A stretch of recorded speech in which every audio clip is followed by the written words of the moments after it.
Welcome back to this episode of Jam, where we cover real people, real stories, real life situations, all the things that has us jammed up in today's world.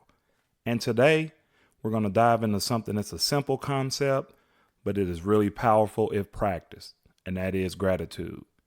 Now, before you start thinking, oh, here we go again, another one of those be thankful talks, stick with me.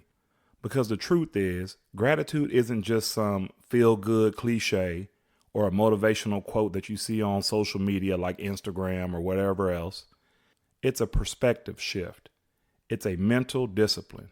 And honestly, it's a lifeline, especially when life feels heavy. Enjoy the show.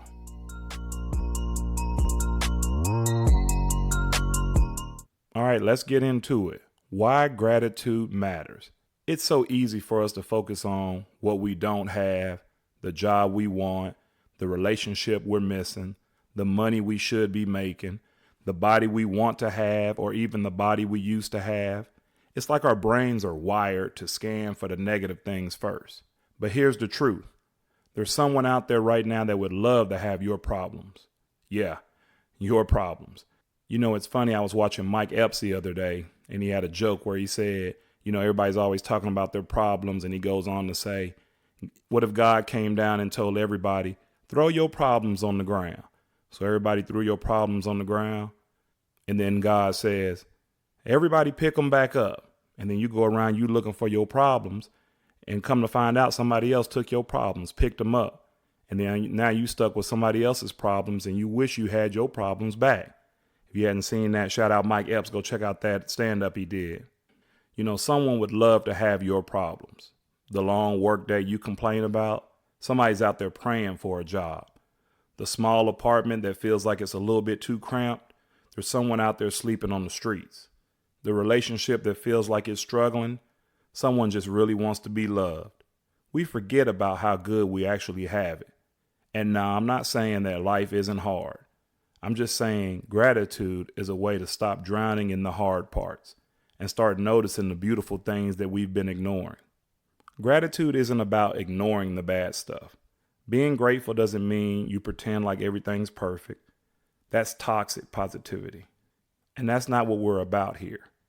Gratitude means saying, yeah, things aren't perfect, but there still are good things, and I'm choosing to acknowledge the good things. It's like a shift in focus, like changing the mindset. It's like changing the station on a car radio.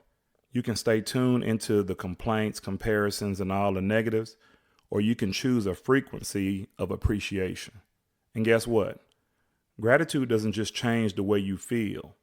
It actually changes your brain, and science backs this up. If you practice gratitude on a regular basis, it increases your happiness, it improves your relationships, it reduces stress, and it even helps you get better sleep. It's like some sort of mental vitamin or multivitamin. So you may be asking yourself, how do we actually do this? How do we actually practice gratitude? I know life gets busy. Sometimes just be grateful feels like a vague suggestion. But here are 5 simple ways to practice gratitude. 5 practical ways for you to build more gratitude in your life. Number 1, and you've probably heard this one before, start a 3 things journal. At the end of the day, write down 3 things that you're grateful for, big or small. My health, a good laugh I had with a friend, or even a coffee or drink that, was really good this morning. The goal isn't to be like a poet or anything like that. It's just to be present mentally on some of the things that you're thankful for. Number 2, use the flip it method. Next time you catch yourself complaining, try to flip it. Instead of, man, I got so many emails or I got so much work to do. Say, I'm thankful to have a job where these people need to email me. Or I'm thankful that I have this work and that I'm able to work. It may sound corny, but it works. Number 3, tell someone you're grateful for them. Text someone. Call them. Even if it's random. Hey, I just want to say I appreciate you. You have no idea how powerful that can be for them and for you. Number 4, take a gratitude walk. No music, no phone, no scrolling, just walk. Notice the trees, the air, the sun. your legs working, your heartbeat. We miss so much because we're rushing around with our busy lives. Gratitude slows us down.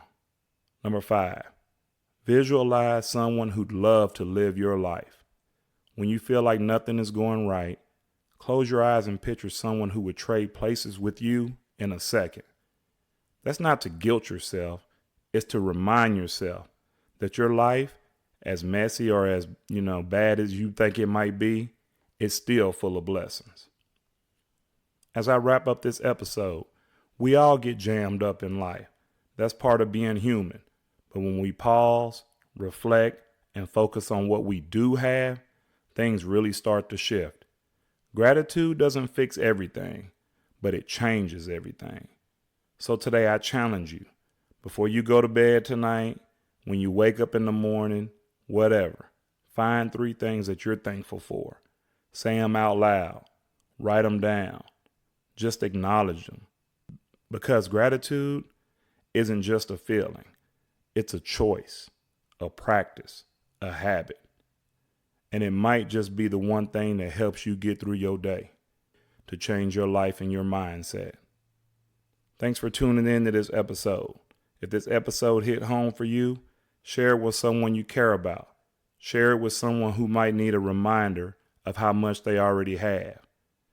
And as always, take care of yourself, take care of each other, stay grounded, stay grateful. If not, you may be jammed. Thanks for listening.